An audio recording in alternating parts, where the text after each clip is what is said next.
इंशाल्लाह ताला हम लोगों ने जो हमारा काम था, थ्योरी थी, कॉन्सेप्ट्स थे इस चैप्टर के, वो हमने कर लिए हैं। और ये मैं आपको बताऊं कि हमने जो थ्योरी पढ़ी है ना, that is both for chapter 10 and chapter 11। Chapter 10 basically हमारे पास फर्स्ट ऑर्डर और सेकंड ऑर्डर सर्किट्स का एनालिसिस था, और चैप्टर 11 जो है वो रैंडम सर्किट्स का एनालिसिस है। तो जो थ्योरी हमने पढ़ी है, फेजर अलजेब्रा जो हमने पढ़ा है, वो इन दोनों चैप्टर्स के लिए कंप्लीट था। तो इन दोनों चैप्टर में जितना भी हमें मैथमेटिकल बैकग्राउंड चाहिए था, थ्योरेटिकल बैकग्राउंड चाहिए था, वो हमने पढ़ लिया है। और अब now we are done with 9 chapter 9, chapter 10 and chapter 11। ठीक है। तो आज जो हम प्रॉब्लम्स करेंगे, इसमें से मैं चैप्टर 11 में से भी आपको कुछ करवाऊंगी, क्योंकि सर्किट एनालिसिस का काम जो है वो हमने आज करना है। थोड़ी प्रैक्टिस हो जाएगी, बल्कि मैंने काफी ज्यादा प्रैक्टिस करवा दी है इन दोनों चैप्टर्स की आपको। तो अब जो है वो, अब आप लोग इसमें से प्रॉब्लम्स खुद से कीजिए, और अगर किसी प्रॉब्लम में आपको मसला आए तो मुझे जरूर बताइएगा। ठीक है। सो लेट मी,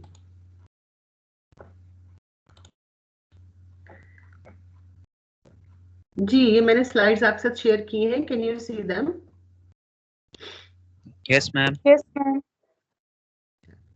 ये कुछ प्रॉब्लम्स थी, ये 3 प्रॉब्लम्स हैं जो कि मैंने जो प्रैक्टिस रखा हुआ था उसमें से ये पीछे के सब कुछ मैंने आपको करवा दिया।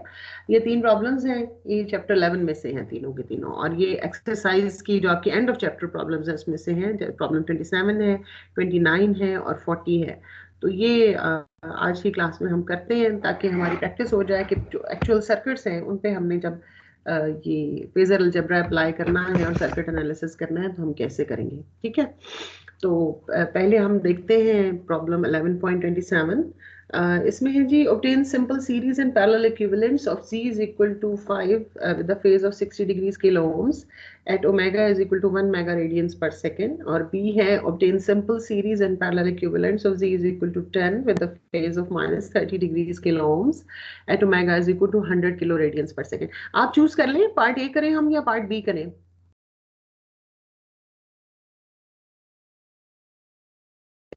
मैम पार्ट ए कर पार्ट ए कर लें? पार्ट ए कर ले मैम।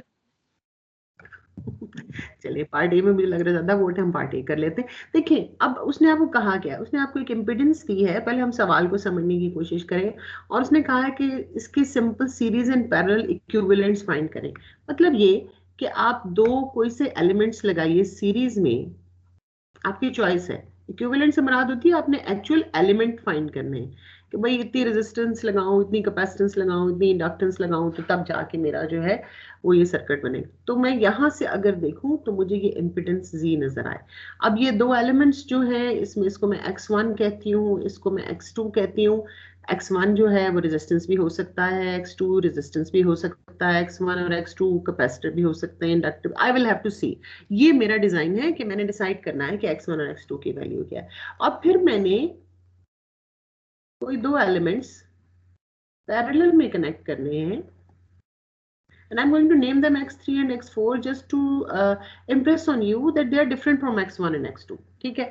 लेकिन जब मैं ये दो ऑपरेशनल टर्मिनल्स देखूं तो मुझे जो इम्पिडेंस नजर आए वो यही हो, z which is equal to with the magnitude of 5 and a phase of 60 degrees। तो ये इस क्वेश्चन का स्कोप है कि आपने x1 और x2 की वैल्यूज जो है वो फाइंड करनी। तो अब मैं अगर z की वैल्यू देखूं तो z की वैल्यू जो है वो मेरे पास आती है। पहले मैं ये जो सीरीज कॉम्बिनेशन है नंबर 1, इसको हम करने की कोशिश करते हैं। ये रेड इंक आपको बॉदर करती है?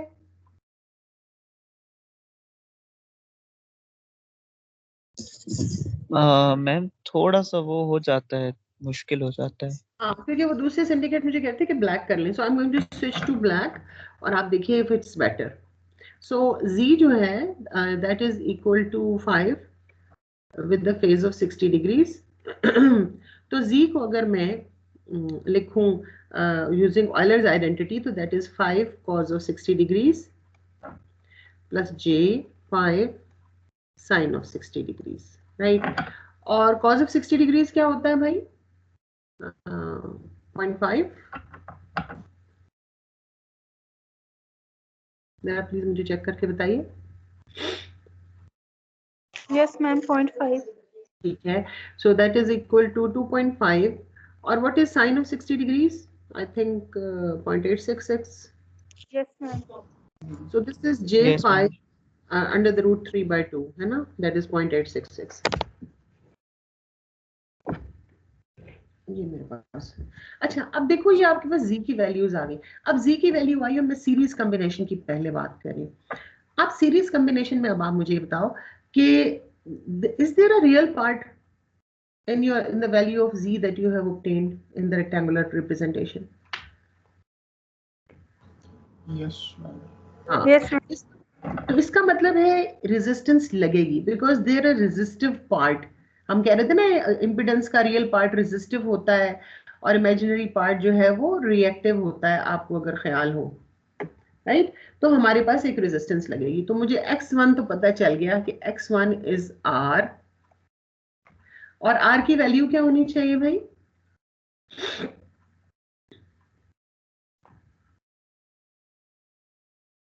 अगर मैं कहूं कि z is equal to r plus J X and z turns out to be 2.5 plus j5 under the root 3/2, और मैं किलो ओम्स वाले किलो को मैं फिलहाल इग्नोर कर रही हूँ, तो r की वैल्यू क्या आनी चाहिए?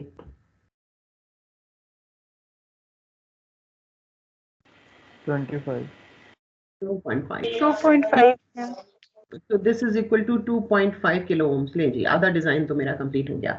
और अब रिएक्टेंस पे आ जाओ। रिएक्टेंस क्या पॉजिटिव है या नेगेटिव है? क्योंकि ये दो चीजें हो सकती है ना, r प्लस जे ओमेगा एल हो सकता है सीरीज कॉम्बिनेशन में, या r प्लस 1 ओवर जे ओमेगा सी हो सकता है।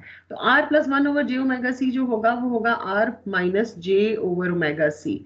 तो अगर रिएक्टेंस आपकी पॉजिटिव है तो ये इंडक्टिव रिएक्टेंस है या कैपेसिटिव रिएक्टेंस है? जी, I'm inductive. Inductive reactance. Inductive reactance है, ma'am. एब्सोल्युटली। तो इस x की जगह I can write r plus J omega L. So this is equal to r plus j omega l। अब compare करके बताइए कि आपके पास j तो j के साथ कंपेयर हो गया, इमेजिनरी पार्ट्स को कंपेयर करें, what is omega l?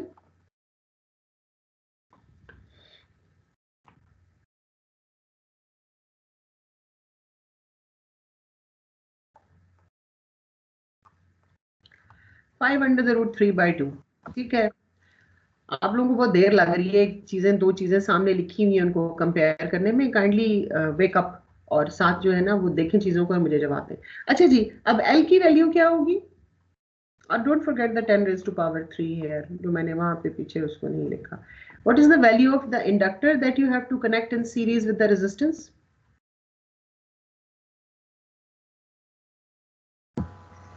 Ma'am omega तो नीचे डिवाइड हो जाएगा, तो फिर इसकी वैल्यू 500 हम लोग पुट कर जी, देंगे। ये हो जाएगी 5 under the root 3/2 into 10 raised to power 3 into 10 raised to power minus 6, क्योंकि डिवाइडेड बाय ओमेगा, और जो ओमेगा है that was equal to 1 mega radian, so divided by 10 raised to power 6 is multiplication 4.33 minus 6, so this is equal ma'am to 4.33 10 raised to power minus 6 4.33 into Henry minus -3 है ना।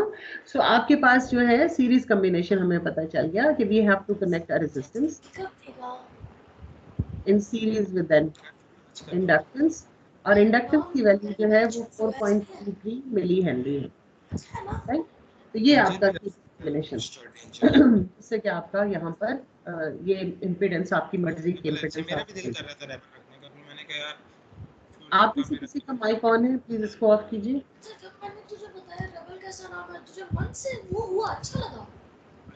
मैंने बताया था, मैं तो थप्पड़ मारूंगा। झूठ बोल। भैया मैंने बताया था एक बार वो जो रिटर्न ऑफ रेबल मूवी देखी थी, शुभी उसके बाद माइक म्यूट हो रहा अच्छा है। लगता था है। फिर आज मुझे शब्बीर अहमद साहब, आपका माइक ऑन है, प्लीज इसको ऑफ करें। और मैं आपको मशवरा दूंगी मुखलिसाना कि इस वक्त बातें मत करें और थोड़ी देर पढ़ें हिम्मत करके, शायद आपका कुछ भला हो जाए। ठीक है, अच्छा जी।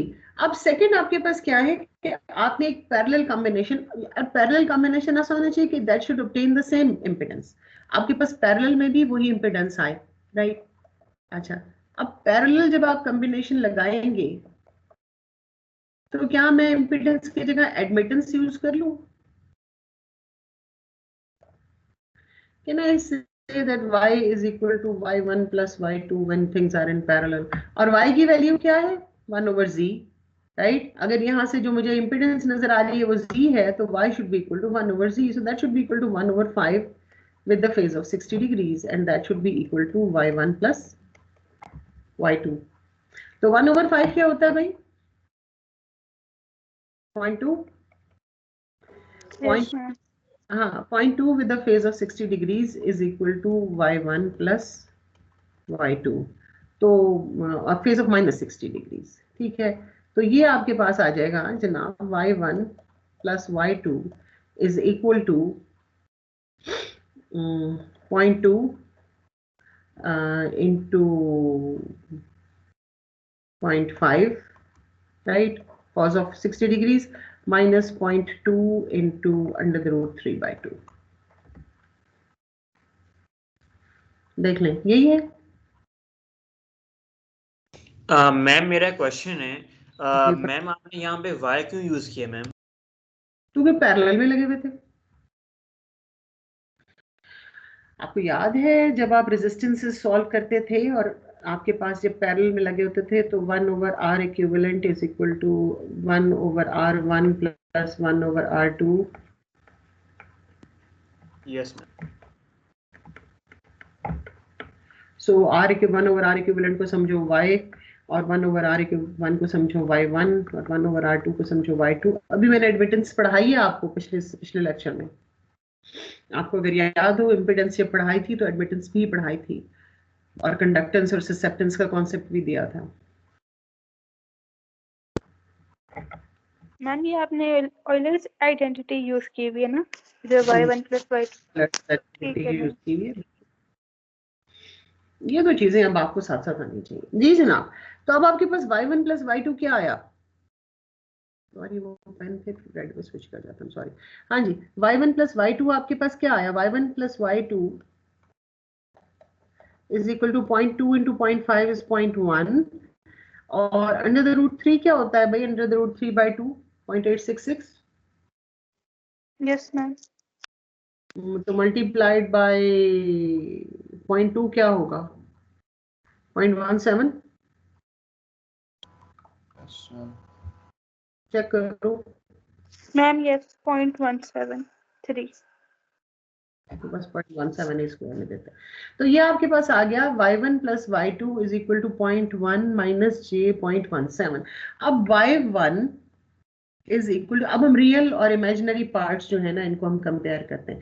हम कहते हैं y1 जो है हमारे पास दैट इज रियल, जो भी चीज है, और उसको हम कहते हैं that is equal to 0.1, right. और y2 जो है उसको हम कहते हैं that is the imaginary part, that is the second component, that is equal to minus 0.17। तो y1 क्या होगा? y1 is equal to 1 over r1, so that is equal to 1 over 0.1 which is equal to 10। तो आपके पास ये क्या चीज है? That is a resistance of 10 kilo ohms. ठीक है हजरात?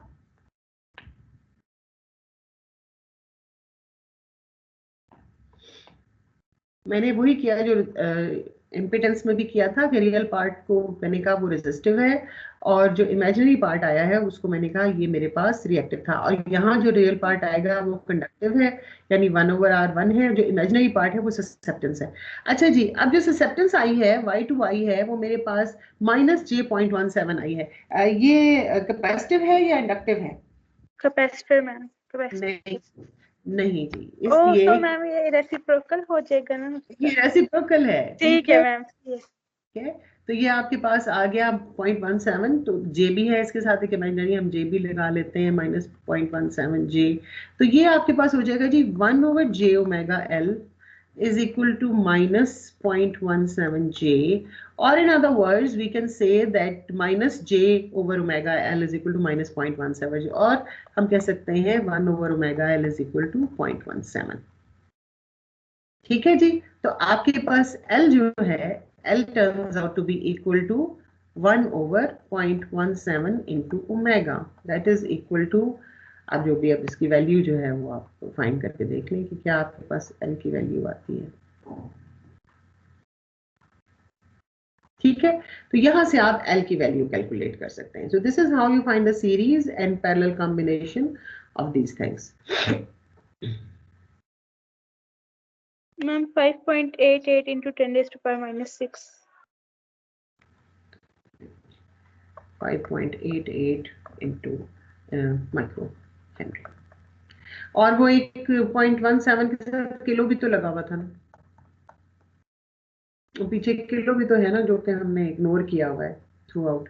आर भी तो 0.1 आया, 10 आया, तो मैंने सब किलो लगाया, तो इसके भी लगाएंगे ना. तो this will become 5.88 milli henry. समझ आ गया किलो वाला कि y है, y put 10 raise to power 3 है. ये देखिए जो z दी थी ना, वो किलोग्स में दी थी. तो इसलिए मैंने जो भी वैल्यू आ रही है उसको जब मैं एंड में फाइनली कैलकुलेट करती हूँ तो I multiply it with 10 raise to power 3 based on the fact कि उस किलो को मैं साथ लेकर नहीं चली थी. I just left it on the side की जो भी मेरा आंसर आएगा दैट विल बी इन किलोस. ठीक है, Yes, ma'am. चलो जी.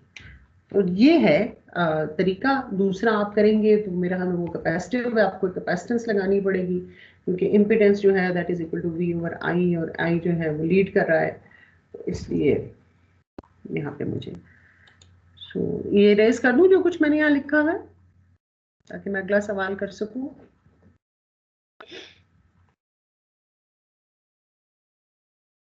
Can I raise? Yes ma'am, कर दिया. अच्छा जी, अगला है if omega is equal to 100 kilo radians per second in the circuit of figure given, that is 11.29 problem, find a simple series equivalent for ZS to cause V to be in phase with I. हाँ जी, what should we do? आप मुझे बताएं, बाकी सारे circuit को भूल जाएं.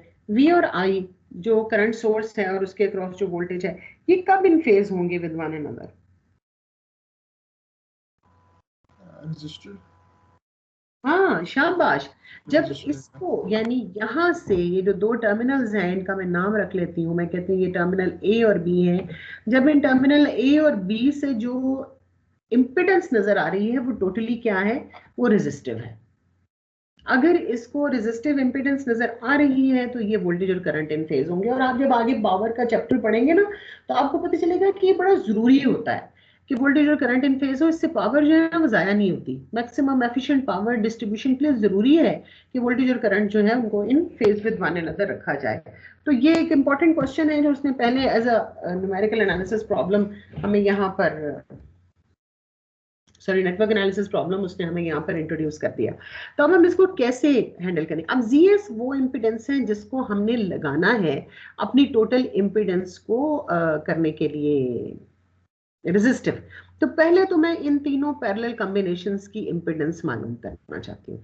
आई want to find out कि इन तीनों पैरेलल की इम्पिडेंस क्या है. तो मैं इनके लिए भी एडमिटेंस वाला तरीका यूज कर लूँ. मैं कह लूँ कि यहाँ से जो एडमिटेंस नजर आ रही है वो y है. y is equal to y1 plus y2 plus y3 and y1 is equal to 1 over z1 or y2 is equal to 1 over z2 and y3 is equal to 1 over z3, but this is z1, this is z2 and this is z3. Does it work for you? ठीक है अगर मैं इस तरह से कर लूं? Yes ma'am. ठीक है.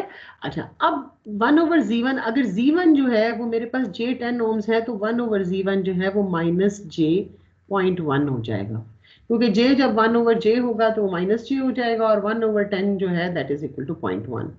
सो ये हो गया माइनस j.1 और आपके पास 1 over z2 जो है that is 10 ohms, so that becomes a 0.1.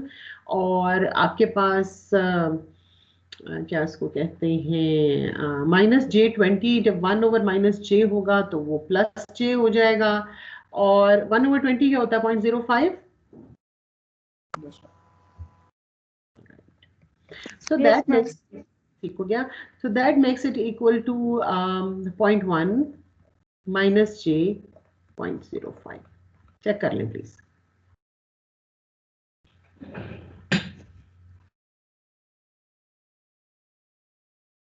ठीक है. Yes ma'am. चलिए, तो अब मेरे पास y की जो वैल्यू आई है that is equal to 0.1 minus j.05. मगर मैं 0.1 माइनस j.05 में इंटरेस्टेड हूँ. मैं z मालूम करना चाहती हूँ कि यहाँ से ये जिस जगह से मैंने y मालूम किया है यहाँ पे z की क्या value, what's the value of z. 1/y और z हमारे पास क्या है, मैं z मालूम करना चाहती हूँ। तो z is equal to 1/y, so this is equal to 1 over, और मैं 0.05 जो है वो कॉमन ले लेती हूँ, and I will have a 2 - j। ठीक है, so that will make it equal, what is 1 over 0.05, is it 20? Yes, ma'am. Yes. तो दिस इज 1 ओवर 2 - j, और इसको मैं एक 2 + j के साथ मल्टीप्लाई और डिवाइड, ताकि वो मेरे पास रियल और इमेजिनरी पार्ट्स जो हैं वो डिफरेंट हो जाएं। So that will B 2 and I will have a 2 + j, and what will be the denominator? 4 + 1 5। Check कर लें प्लीज।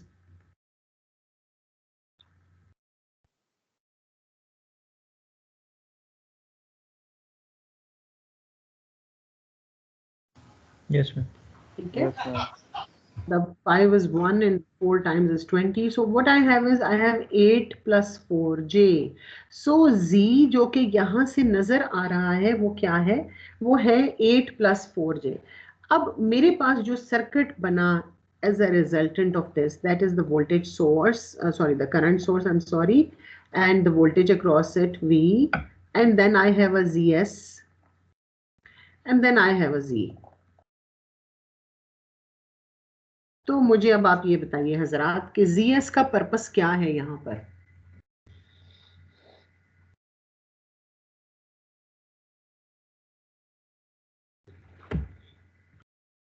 ZS का पर्पस क्या है, क्यों लगा रही हूँ ZS, किस काम के लिए? ये आप लोग करते क्या हैं, जो मैंने पास्ट में देखा है कि आपके मैथमेटिक्स तो माशाल्लाह बहुत अच्छा होता है, और आप लोग वो addition, subtraction, division, linear algebra और डिफरेंशिएशन पे तहाशा करते चले, मगर टोटली क्लूलेस होते हैं कि हम ये क्यों कर रहे हैं, मकसद क्या है। तो जरा मुझे प्लीज बताइए कि अब मैं यहाँ तक पहुंच गई हूँ, मैंने ये ZS क्यों लगानी है?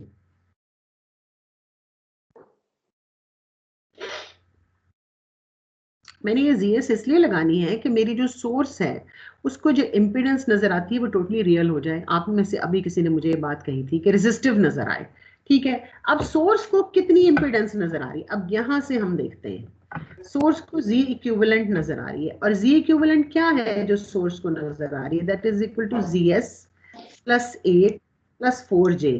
क्या ZS चूज करूं कि Z इक्विवेलेंट टोटली रियल हो जाए? -4j. Shabash, well done. So I want ZS to be equal to -4j। ठीक है, तो ये मेरा मसला हल हो गया। ZS -4j होगी तो उसको इक्विवेलेंट जो नजर आएगी वो 8 ohms नजर आएगी उसे, और उसका वोल्टेज और करंट जो है वो इन फेज विद वन अनदर हो जाएगा। तो ZS -4j है। अब आप मुझे बताएं कि ZS आपने एक प्रैक्टिकल एलिमेंट लगाना है, क्या लगाएंगे, कैपेसिटर लगाएंगे या इंडक्टर लगाएंगे?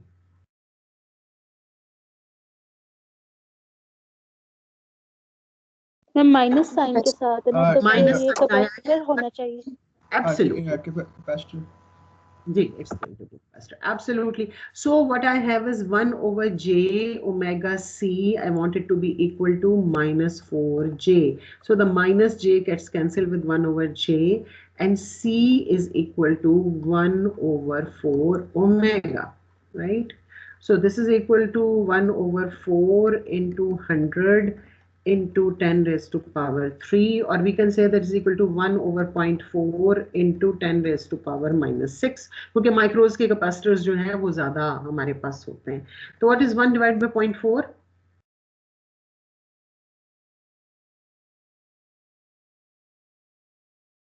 2.5. 2.5।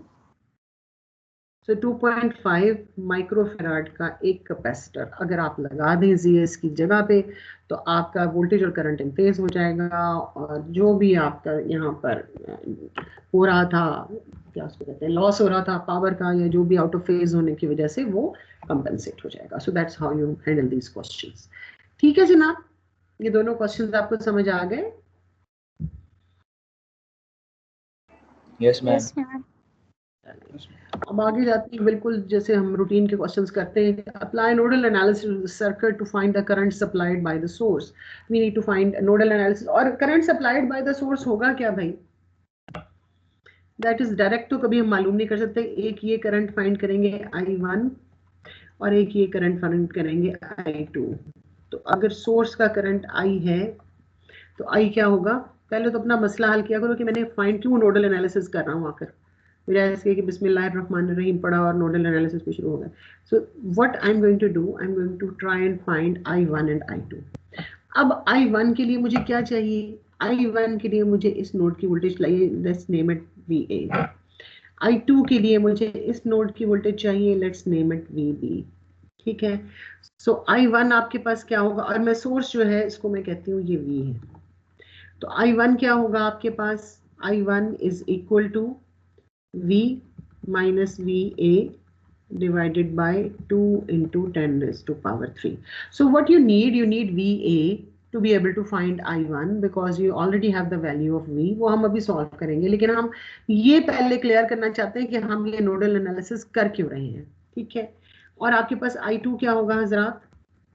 I2 is equal to V minus VB divided by the capacitive impedance। ठीक है, तो ये आप जब सवाल हल कर लेंगे और आप नोडल एनालिसिस कर लेंगे, तो आप नोडल एनालिसिस में what are you trying to find? You are trying to find VA and you are trying to find VB so that you can find the value of the currents I1 and I2 and once you find those values तो आप आगे से इस चीज को solve करें। अब मैं पूरा नोडल एनालिसिस तो यहाँ पर हरगिज नहीं करवाऊंगी क्योंकि वो मेरा नहीं ख्याल कि मेरा स्कोप है। हाँ, हम इक्वेशंस हम लिख लेते हैं, दो एक काम मैं करवाना चाहती हूँ। 5 sin of 10 raised to power 5t जो है इसको स्टैंडर्ड फॉर्म में लिखिए तो क्या आएगा? ये आएगा जी 5 cos of 10 raised to power 5t minus 90 degrees। ठीक है, तो V की फेजर क्या होगी? V की फेजर होगी 5 with the phase of minus 90 degrees। ठीक है, VA की फेजर का नाम हम VA ही रखते हैं, VB की फेजर का नाम हम VB ही रखते हैं, और ZC क्या होगी? ZC is equal to 1 over j omega c and that is equal to 1 over j into omega क्या है? That is 10 raised to power 5 into 2 into 10 raised to power minus 9. So that is equal to 1 over j into 2 into 10 raised to power minus 4। ठीक है, तो आपके पास 1 over j will be equal to a minus j और 10 raised to power 4 में से एक 10 आप ऊपर ले जाएं, डिवाइडेड बाई 2 कर लें तो आपके पास आ जाएगा j 5 into 10 raised to power 3। मैं सारी की सारी जो इम्पीडेंसेस हैं उनको किलो ओम्स में डिफाइन करना चाहती हूँ ताकि मेरा मसला हल हो जाए और मैं फिर 10 raised to power 3 को साइड पे रख लूँ और जो मेरे पास वोल्टेज की वैल्यू आए उसको मैं वहाँ जाके ये अकोमोडेट हो जाएंगे मेरे पास। ठीक है, आपको अगर ख्याल हो तो यानी आप इस 10 raised to power 3 को अगर आप साइड पे रख दें और इसके साथ ना भी डील करें तो एंड में जब आप इसको सॉल्व करेंगे तो जो करंट आपके पास आएगा वो मिली एम्पियर्स में आ जाएगा। आई होप कि आपने जहाँ इलेक्ट्रिक सर्किट्स पढ़ा था वहाँ ये आपने चीज़ पढ़ी हुई होगी। ठीक है, जब वोल्टेज आपके पास वोल्ट्स में होती है और इम्पीडेंसेस और रेजिस्टेंसेस सारे किलो ओम्स में होते हैं तो आपके पास करंट्स जो हैं वो हमेशा मिली एम्पियर्स में होते हैं। तो आपके पास ये जो Z of C है that is equal to -j5। ठीक है जी, और ये जो रेजिस्टेंसेस हैं ये this is 3, this is 2, this is 1 और ये जो 20 मिली हेनरी वाली आपकी है इसको भी हम देख लेते हैं कि ZL की वैल्यू क्या है। सो ZL is equal to j omega L which is equal to j into 10 raised to power 5 into 20 into 10 raised to power -3. So that is equal to j into 2 into 10 raised to power 3। ठीक है जी, सो इसका भी हम 10 raised to power 3 जो है वो ignore कर देते हैं तो इम्पीडेंस जो है हमारे पास इंडक्टेंस की वो क्या आती है? J2. So you have J2, 2, 3, 1 and -j5. So you have turned all of these in terms of their phasors। ये मैं जरा थोड़ा सा क्लटर रिमूव करूं ताकि मैं इक्वेशंस लिख सकूं। अब आपने सिर्फ VA और VB के लिए इक्वेशंस लिखनी है और उन इक्वेशंस को आपने सॉल्व कर देना है, राइट? तो मैं इक्वेशंस आपको लिख देती हूँ, सॉल्व आप उनको खुद करेंगे। थोड़ा सा कॉम्प्लेक्स अलजेब्रा है, अप्लाई कीजिए। ठीक है। तो सर्किट का जो रूल था कि आप अपनी सारी सोर्सेज को, सारी नोडल वोल्टेजेस को, ब्रांच करंट्स को, हर चीज को उनकी फेजर्स में कन्वर्ट करें और आपके पास जितने एलिमेंट्स लगे हुए हैं उन तमाम एलिमेंट्स को आप उनकी इम्पीडेंसेस में कन्वर्ट कर दें। ठीक है, तो वी हैव डन दैट। और अब हम इक्वेशन लिख लेते हैं। VA के लिए लिखे, हम कहते हैं ये करंट, हम करंट्स की डायरेक्शंस बना लेते हैं।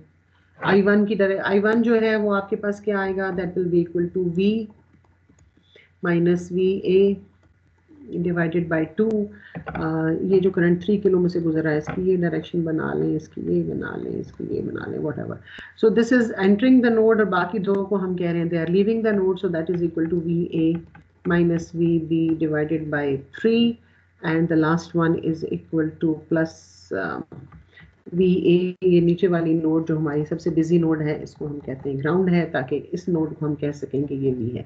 तो ये हमारे पास हो जाएगा VA minus the ground which is 0, no need to write it, divided by J2। ठीक है जी। So what you have VA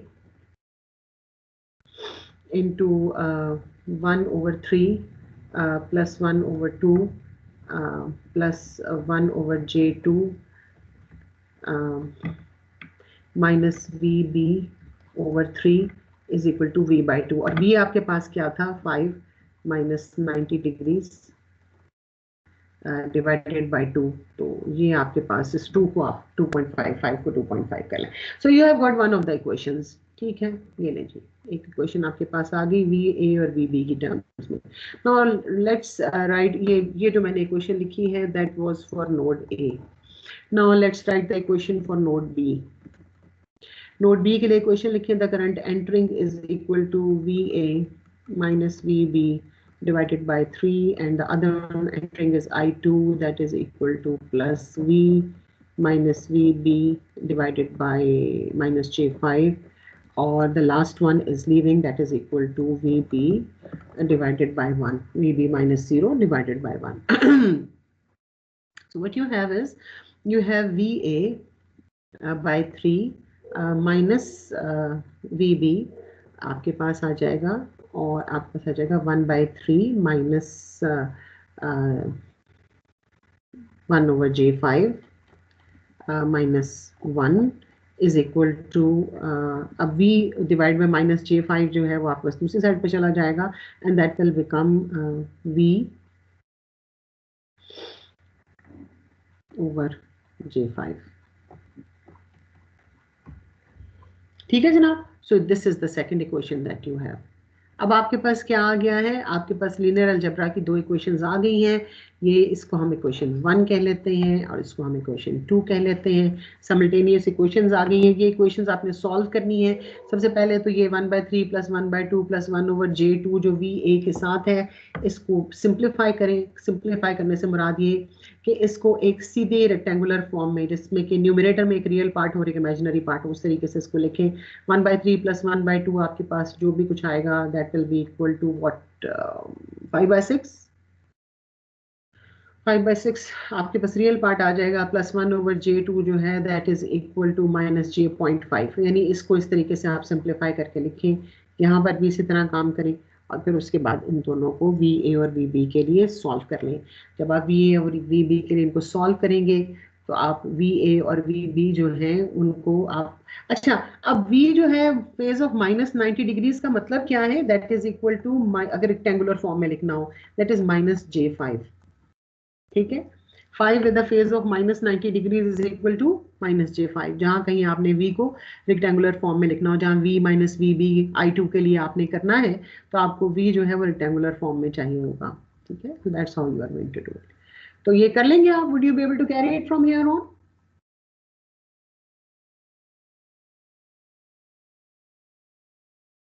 Hazur, yes ma'am. मेरा ख्याल है हो जाएगा। हाँ, ये इससे आगे हो जाना चाहिए। There should be any problems. इसके अलावा भी सारे प्रॉब्लम्स चैप्टर 10 और 11 के आपको जो मैंने तरीका बताया था कि आप डिपेंडेंट सोर्सेज की प्रॉब्लम्स ना कीजिए, आप कपल्ड कॉइल्स के प्रॉब्लम्स ना कीजिए, आप ट्रांसफॉर्मर्स के प्रॉब्लम्स मत कीजिए। बाकी जो प्रॉब्लम्स रह जाते हैं उसमें से इवन या ऑड प्रॉब्लम्स आप कर लें, जो सिमिलर लगते हैं उनमें से भी ना करेंगे, यार ऐसा प्रॉब्लम पहले किया था। तो आपके तकरीबन हर चैप्टर में से 10-15 प्रॉब्लम्स जो हैं वो बन जाएंगे करने वाले, तो वो आप प्लीज़ कीजिए। और उसमें अगर कोई आप मसला आता है, कहीं गाइडेंस की ज़रूरत है, तो डू आस्क मी। दोनों बुक से मत करें, सेडिको और फ्रैंको से।